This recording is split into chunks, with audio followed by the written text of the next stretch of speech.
The aorta is the largest artery in our body, carrying oxygen-rich blood from the heart to the rest of the body.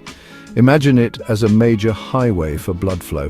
Now picture a section of this highway weakening and bulging outwards. This bulge is what we call an abdominal aortic aneurysm, or AAA. AIAs typically develop slowly over time, often without any noticeable symptoms. This silent nature is what makes them particularly dangerous. If left untreated, it can rupture, leading to life-threatening internal bleeding. While anyone can develop an AAA, certain factors significantly increase your risk. One of the biggest culprits is smoking. The harmful chemicals in cigarette smoke damage the walls of your arteries, making them weak and prone to bulging. High blood pressure, also known as hypertension, puts extra stress on your artery walls, increasing the likelihood of an aneurysm forming. Age is another important factor.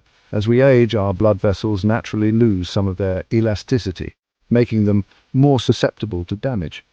Genetics also plays a role. If you have a family history of AIAs, you're at a higher risk. Other risk factors include high cholesterol, diabetes, and obesity. The tricky thing about AIAs is that they often don't cause any symptoms, especially in the early stages.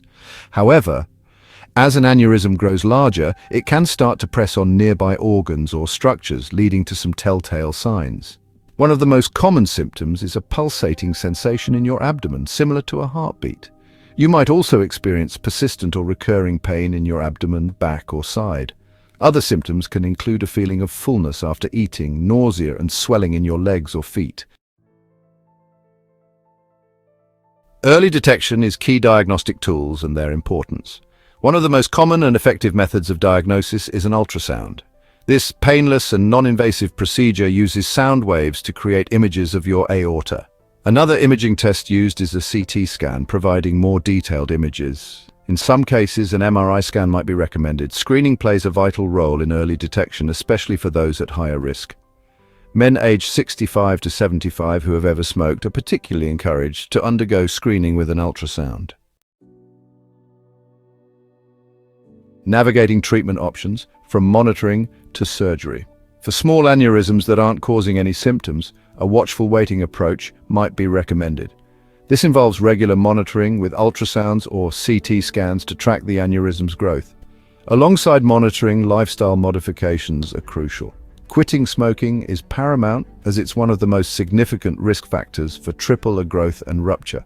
Controlling blood pressure through medication, diet, and exercise is also essential. In some cases, medications might be prescribed to lower blood pressure and reduce strain on the aorta. For larger aneurysms or those at high risk of rupture, surgery might be necessary. There are two main surgical options: open aneurysm repair and endovascular aneurysm repair, or EVAR. Your doctor will discuss the best treatment option based on your individual circumstances. Each treatment option has its pros and cons, and the best approach is determined through a collaborative discussion between you and your healthcare provider. Prevention is powerful, taking charge of your vascular health. While we can't control all the risk factors for AAA, there's a lot we can do to take charge of our vascular health. It all starts with living a heart-healthy lifestyle. Quitting smoking is perhaps the single most important step you can take. Smoking damages your blood vessels, making them weak and susceptible to aneurysms.